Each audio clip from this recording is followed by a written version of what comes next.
First task ಬಂದ್ಬಿಟ್ಟು public bathroom ಹುಡ್ಕೋದು. ಸಖತ್ತ ವ್ಯವಸ್ಥೆ ಮಾಡಿದ್ದಾರೆ, ಜನ ಯಾವುದೇ ರೀತಿ ನೀಟ್ನೆಸ್ ಕಾಪಾಡ್ಕೊಂಡಿಲ್ಲ. ಹಾಗಾಗಿ ಇದು ಯಾವ ಲೆವೆಲಿಗೆ ಕಂಫರ್ಟ್ ಆಗಬೇಕಂದ್ರೆ ಎಲ್ಲದನ್ನು ಬಿಡಬೇಕಾಗತ್ತೆ, ಅಗೋರಿ ಥರನೇ. ನಮಗೆ ಸಿಕ್ಕಂಥ ಆಶ್ರಮ ಇದೆ. ನಿಮ್ಗೆ ಇವಾಗ ಬಿಸಿಬೇಳೆ ಬಾತ್ ಕೊಡ್ತಾರೆ ಅಂತ ನ್ಯೂಸ್ ಬಂದಿದೆ, ಹಾಗಾಗಿ ಇಲ್ಲಿ ತಿನ್ನೋಕ್ಕೋಸ್ಕರ ಬಂದಿದ್ದೀವಿ. ಫ್ರೀ ಊಟ. ನಾವಿವಾಗ ತ್ರಿವೇಣಿ ಸಂಗಮದಲ್ಲಿದ್ದೀವಿ. ಈಗ ಹೋಗಿ ಸ್ನಾನ ಮಾಡ್ಕೊ ಬರ್ತೀವಿ. ನಾವಿರುವಂಥ ಜಾಗ ಇವಾಗ ಸಂಗಮ್ ಗೇಟ್ ನಂಬರ್ 33. ನಿಮ್ಗೆ ಕಾಣಿಸ್ತಾ ಇರ್ಬೋದು. ಎಲ್ಲರೂ ಇಲ್ಲಿಗೆ ಬನ್ನಿ. ಎಲ್ಲಿಗೆ ಹೋಗ್ತಾ ಇದೀವಿ ಇವಾಗ ನಾವು?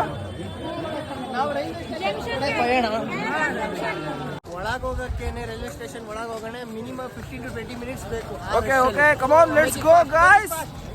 ನೋಡಿ ಫ್ರೆಂಡ್ಸ್, ನಾವು 1.5 ತಾಸಿಂದ ನಡ್ಕೊಂಡು ಬರ್ತಾ ಇದೀವಿ. 15 ಕಿಲೋಮೀಟರ್ ನಡೆದಿದ್ದೀವಿ, ಇನ್ನು ರೈಲ್ವೆ ಸ್ಟೇಷನ್ ಸಿಕ್ಕಿಲ್ಲ. Successfully completed.